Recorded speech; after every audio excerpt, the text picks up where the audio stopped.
welcome to Sinister Studies. Join me each episode as I delve into some truly sinister topics and traumatize my family. I'll be joined by one or more teenager, and from time to time, we'll have special guests. Be forewarned, our stories are seriously sinister, so listener discretion is always advised. Welcome back to Sinister Studies. Hello. Today we have an odd one for you. It is another old-timey crime. And we're going to be talking about Dolly Oesterreich. That's German. That is German. Very Yes. aggressively. It is aggressively German. Yep. So, Dolly Oesterreich was born in 1880 to German immigrants. She went by Dolly to friends and family. She grew up in Milwaukee, Wisconsin, in a predominantly German community. Her family was struggling, as per most people at this time. So at 12 years old, little Dolly got a job at a textile mill owned by the family of Fred Oesterreich, who was 17 years old at the time. He was also one of the bosses. Reportedly, Dolly was Dolly was sweet. People described her as charming as well. She was quickly noticed by Fred, who courted her until Dolly turned 17. He courted her. At which point they got married. 17? She was 17, so he was 23 or so at the time. Ick. Different times. I don't care. That's weird. So Fred, who was now officially an adult, was managing his family business and had decided to branch out on his own. One of his side hustles was an apron factory. An apron factory? An apron factory. That's specific. He understandably worked hard and long hours, being that he was the boss and everything, but the couple was pretty well off as a result. As was the custom at the time, Dolly was a stay-at-home wife, managing the household for her husband. Fred worked very long hours and often drank heavily when he was home. Dolly became increasingly unhappy and felt neglected as a result of his long hours and drinking habits. She decided to take some lovers on the side to fill the void that her husband had left. Okay, infidelity. He was too busy and too drunk to notice. The two ended up having a son who died very, very young, which exacerbated the situation. Damn. In the fall of 1913, Dolly, who was 33 at the time, home alone as always, called Fred at the apron factory to tell her that her sewing machine was broken. Fred sent his repairman, who was 17-year-old Otto Sandhuber, to his home to fix his wife's sewing machine. Mm-hmm. Having had worked at the apron factory and having visited Fred at the apron factory, Dolly knew that Otto would be the one that Fred would send to fix her sewing machine. Dolly opened the door wearing nothing but a robe and stockings. Okay. I wish everybody could see the look on your face right now. Well, wait, when was this again? 1913. 1913. Okay. Otto, being a 17-year-old boy, was immediately obsessed, and so began their long affair. How old is she at this point? 33. 33? 33. 33? 33. He's a victim. Different times. Yeah, but yes. Fuck them. Hell not. No. At first, Dolly and Otto would meet at hotels so no one would notice them, and they were extra cautious so not to get caught. But eventually, Dolly realized that Fred may notice some missing money out of their account and try to investigate. So Dolly suggested that they would continue their affair at her home instead, and that they did. He came over whenever Dolly wanted, and Dolly thought everything was A-okay. Until the neighbors started noticing this strange boy coming to their house at all hours of the day. At all hours of the day? One neighbor all confronted Dolly. Is crazy. One neighbor confronted Dolly, who told him that Otto was her half-brother who was a vagabond, which was the reason for the frequent visits. The neighbor accepted her story and surely spread that little bit of gossip around that this affluent family had a vagabond relative. Because they didn't have anything better to talk about. So now Dolly was concerned. What if someone said something to Fred and he found out? Because Fred doesn't know that she has a vagabond brother. Dolly weighed all of her options.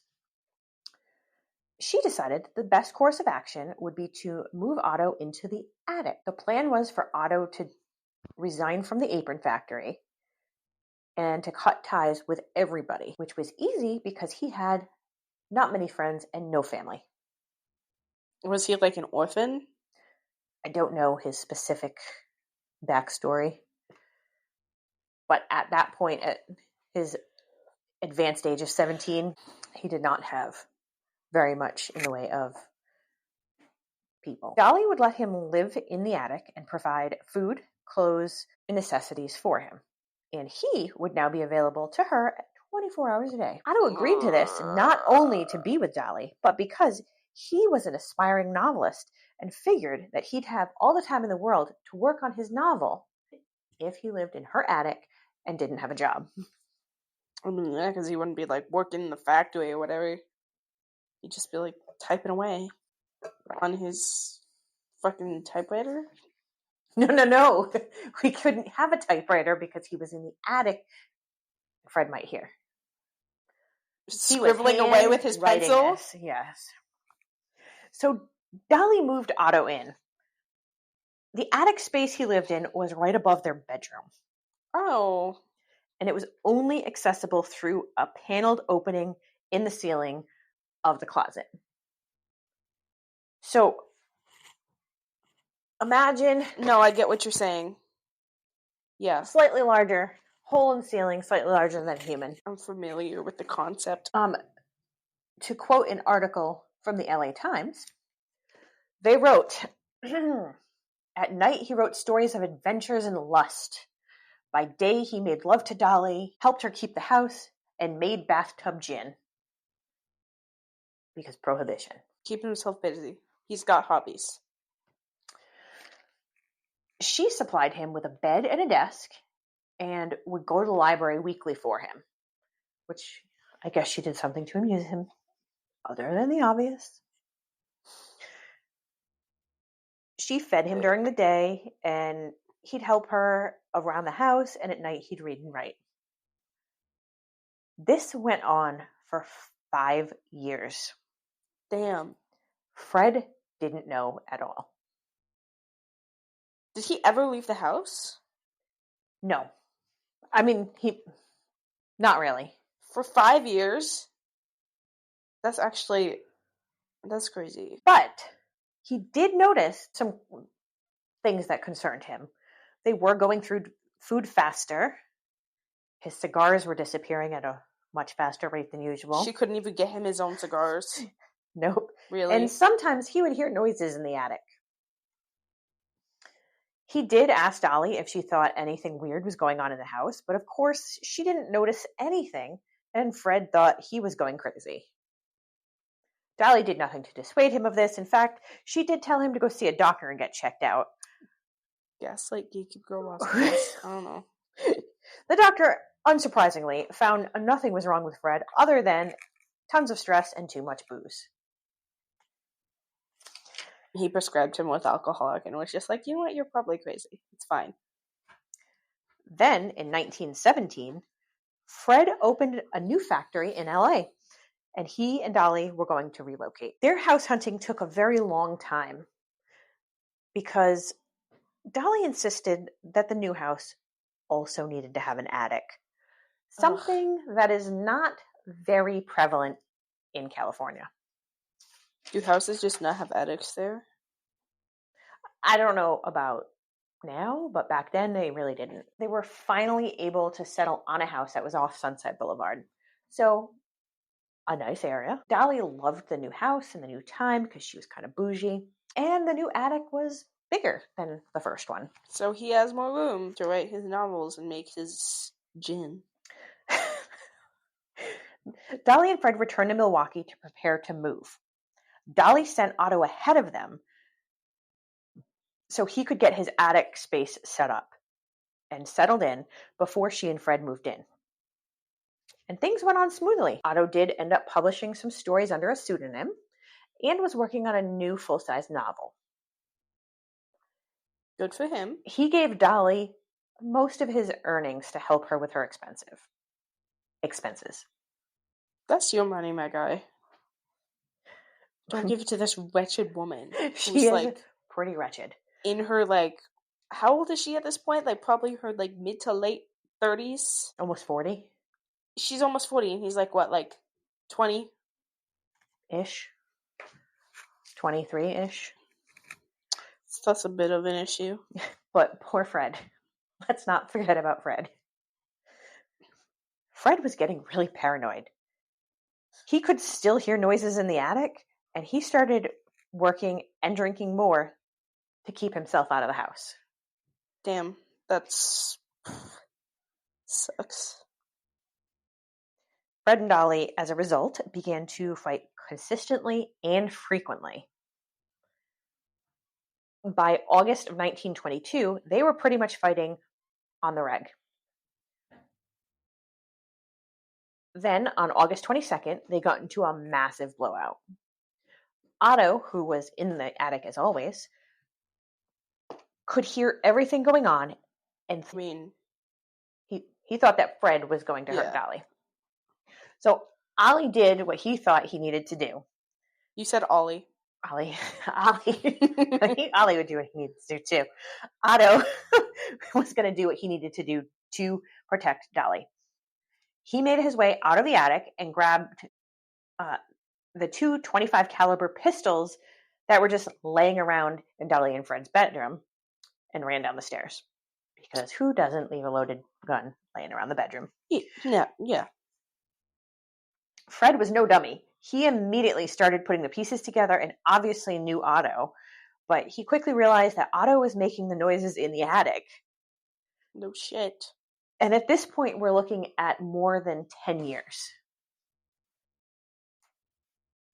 The two struggled, almost 10 years.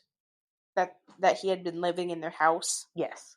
That's crazy. Because this is 1922, he moved in 1913. The two struggled, and during the fight, Otto shot Fred 3 times in the chest, and Fred died instantly. Oh. And our happy couple panicked. Well, no shit. You just killed someone. They did come up with a solution. My guess is Dolly came up with the solution because we're still talking about a man-child. Speaking of man-children. Peppa? Hello. Oh. Her ass is Please go apologize to your dad for being an ass.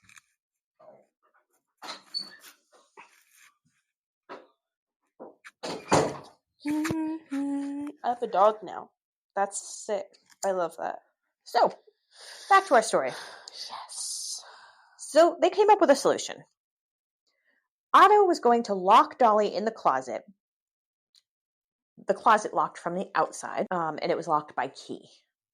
Mm-hmm. He would take the key with him, all the money in the house, all the guns in the house, and Fred's very expensive and very distinct diamond watch.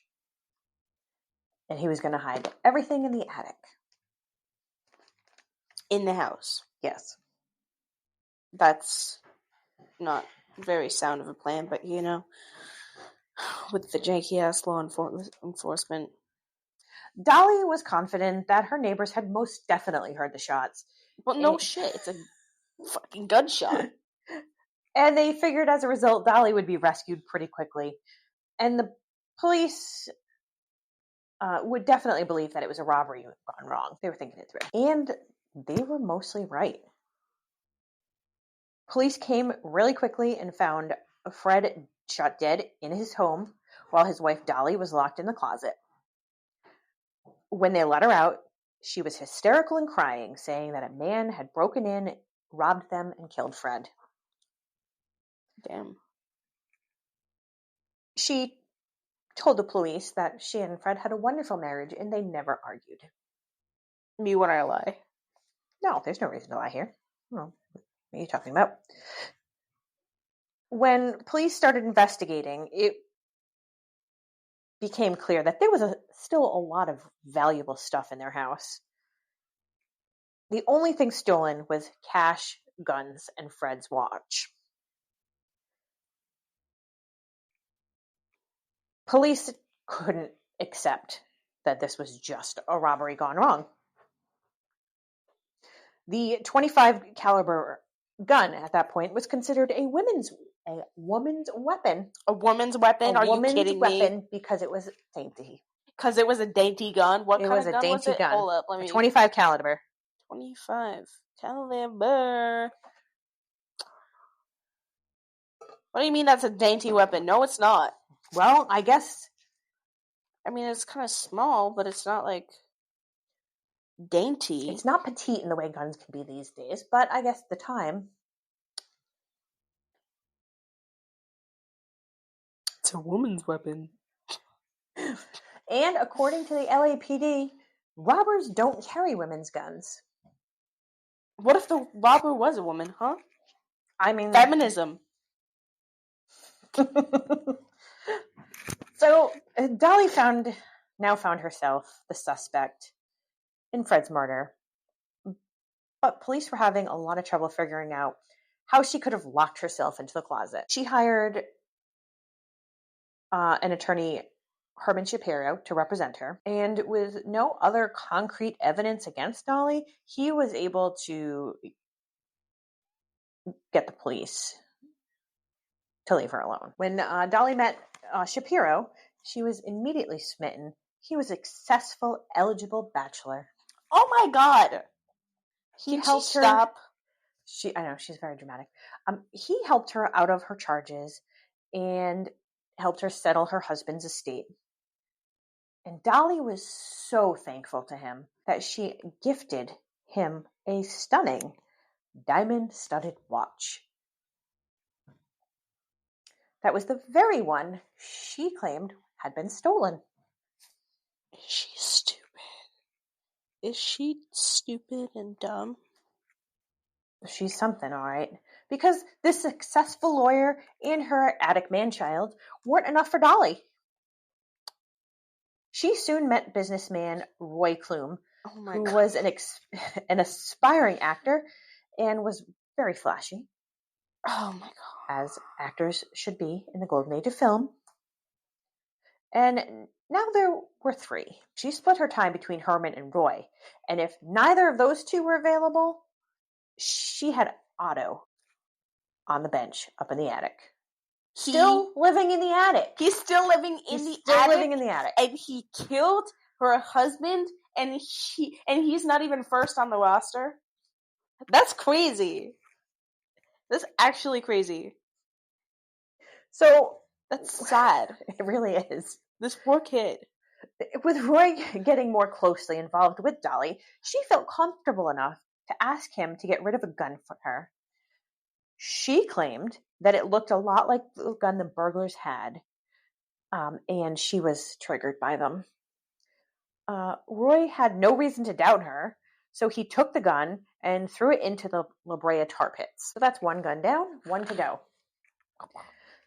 So she went to one of her neighbors with the same story and the same request. So he buried it in his backyard.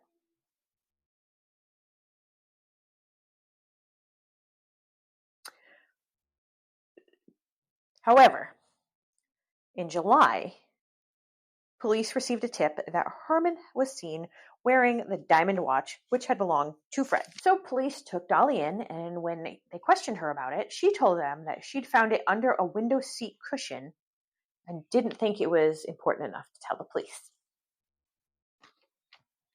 That's kind of dumb. That's really dumb.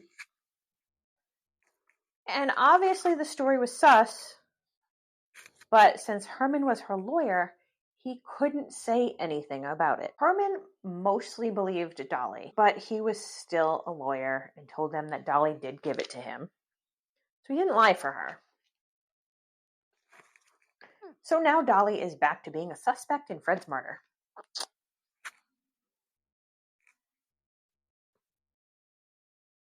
But Dolly is not the brightest bulb. While this was going on, well, clearly not. She had decided that she was done with Roy. So she broke things off, and Roy was definitely salty about her leaving. So he went straight to the police and told them about the gun that he had thrown into the La Brea tar pits. Well, they were able to get the gun out of the tar pits because he didn't throw it far enough. Damn. His story made headlines, and then Dolly's neighbor saw those headlines, and he went to the police with the gun and told them about it. Oh my God. He also told them the story that he was told about how it looked like the gun that had been used in Fred's murder, and bullshit. Police were able to recover both of the guns, so not only did they pull the gun out of the La Brea tar pit, but the neighbor went and dug up the gun in his yard. They were both in questionable shape, but police were able to tell that the guns were the same caliber that had killed Fred. Why did he use two guns to do it? Because they only hold so many bullets. Maybe, I don't know, maybe he thought he was a cowboy. Pew, pew, pew, pew. Piper's not amused. Double wielding. For no fucking reason. So, Dolly was quickly detained by the police. Naturally. But Herman was still her lawyer, and at some point, she realized, oh shit. Otto's in the attic.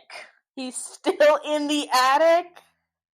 So she tells yes.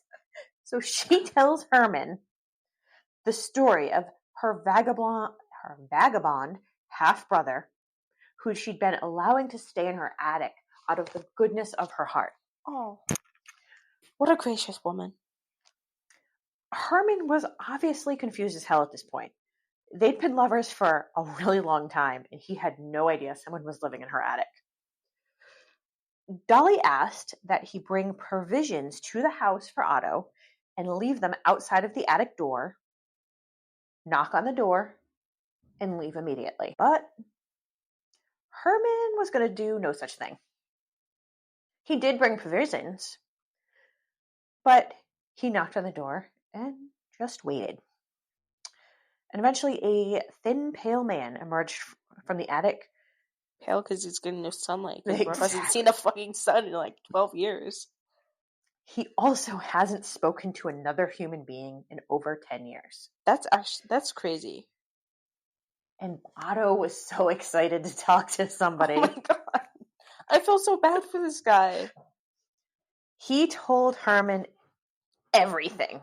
Oh my God. Starting on how he'd met Dolly and including his story from the night he killed Fred. Oh my God. He told him that? He told the lawyer everything, Shapiro. Did he know that he was a lawyer? I would go out on a limb and say no, he did not know that Shapiro was a lawyer. Oh my God, that's crazy. He also told Shapiro that Dolly had had other lovers during the time they were together. Well, no shit. Still being both Dolly's boyfriend and lawyer, he told Otto that he should leave as soon as possible. When Otto heard Dolly was in custody, he understood the implications. So for the first time in a decade, he left Dolly's house. He moved to Canada and changed his name to Walter Klein. He later married, and back in the U.S., the police were still having problems proving Dolly's guilt. And they were again forced to let her go. At this point, still knowing everything he knew about Dolly, Herman Shapiro moved into her house. Oh my God. Oh my God. Okay, wait. How do you spell her name? You want me to send you this right now? Dolly. Oh, please hold. It's coming now. Should be receiving that any moment. Is this a picture of her in her earlier years? Yeah. I'm sorry, she looks like an old woman. She looks like she belongs, like, sitting in a rocking chair, like, crocheting. She has knitting like a little blanket or something. I don't. She has one of those bucket hats on that were popular for the time. We've got the bobbish haircut. She's kind of old, so she's got the jowls going on for her. Wait, when was this? Like, how old was she when this was taken? She was probably around 40. But still, I'm sorry. I hate to say it, but she's got the fox around her neck. Literally a fox, not just a fox tail or fox pelt. This thing has legs. And her titties are down to her waist. Is that why she just... Maybe that's how she pulled them all in. These big giant titties.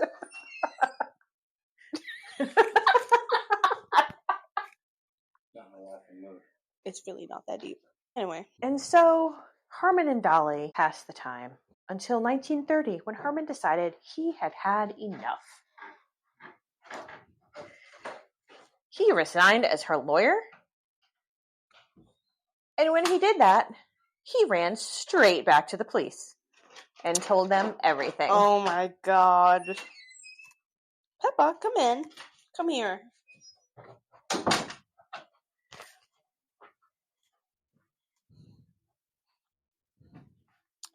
So another warrant went out for Dolly's arrest. This time she was charged with conspiracy, and soon Otto was in the spotlight as well. They did go up and extradite him from Canada, and when interrogated, he told police everything and why he'd killed Fred, and showed the officers his little hidey hole in her house. Oh my God. The media, as we've talked of this time, was sensationalized. I mean, hasn't it always been? Yes. And probably always will be. They dubbed this the Batman case because he lived in a cage and sought to protect his Dolly. Oh my God, that's ridiculous. That's actually ridiculous. Because Otto testified that Dolly had brainwashed him and kept him captive and enslaved, he did describe himself as her sex slave. I mean, at that point. True. Yeah. The jury found him guilty of a lesser charge of manslaughter. However, the statute of limitations had come and gone on the manslaughter charge. Damn. So they let him go. Good for him. Dolly did hire another lawyer, and at her trial, Dolly testified that it was all Otto who made the plan to kill Fred, and she was not involved at all. But there wasn't a plan. No, but he did. Otto had the brains. He was a criminal mastermind. Oh my God. She claimed she only lied to police to protect her beloved Otto. Piper, stop. I hate him too, Piper. It's okay. Not him. I hate her too, Piper. The verdict was a hung jury. What does that mean? So it means that the jury is deadlocked as to the guilt or innocence of a person. In most cases, especially murder cases, it has to be all or nothing. So if there's even one holdout that won't change their mind in favor of guilt or innocence, then that results in a hung jury. Prosecutors did try to continue the case against Dolly because they could have tried her again, but they really didn't have much more evidence as it was. And Dolly was getting along in her years at this point. How old was she? She was 50-ish.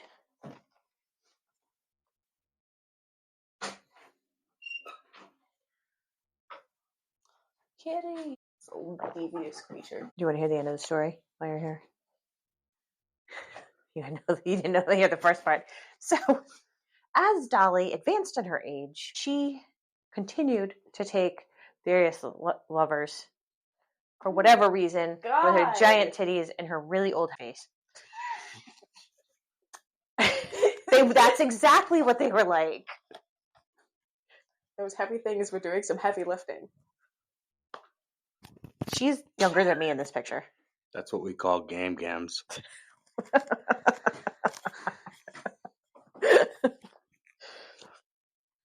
She remarried just 2 weeks before her death to her companion of over 30 years. Oh. Who? Her guy. I honestly did not feel that he was overly important to the story because... So you didn't even write his name down? I mean, she had gone through so many men at this point. It was white noise. Doesn't matter. No, it doesn't. So that is the story. I mean, she died before one of her other lovers could kill his husband, so... That's true. Maybe he had an insurance policy. Maybe it was all grand conspiracy, her death. Maybe it was like, I'm going to kill her first, so she can't kill me. Entirely possible. That's my theory. Otto did move back up to Canada and continued his life. Good for him. Good for him. I know it was a shorter one this time, but I figured it would be one. I have things to do. Yeah, I know you got places to go in the next few days, songs to sing, big bands to hear, concerts to attend, drives to take. Yep. You got adventures coming up. Go on adventures. All right. So we can be found on Instagram and Facebook, and you can also reach us at sinisterstudiespod@gmail.com. You can also follow us on those platforms. Follow us on whatever you're listening to. You already said follow it. Okay, yeah. Follow us on all. We have a thing. YouTube casts. We don't do YouTube casts. Nobody wants to see this. YouTube casts? Kitty casts. He's on the table right now for no reason. Okay. Well, he can have fun with that. The burgers are enough. Right, I'll let you do your outro. Sorry. Okay. Okay, so what were you saying? Oh, wherever you're listening to us, follow us. Do that. Yeah, that would be so cool of you. And rate us while you're at it. Whatever rating system it is. I don't know if it's like stars or just like a thumbs up or whatever. I don't know. Just do whatever it is, do it. And give us a good rating or you will make me very sad. Moral of the story, pedophilia is bad. Adios.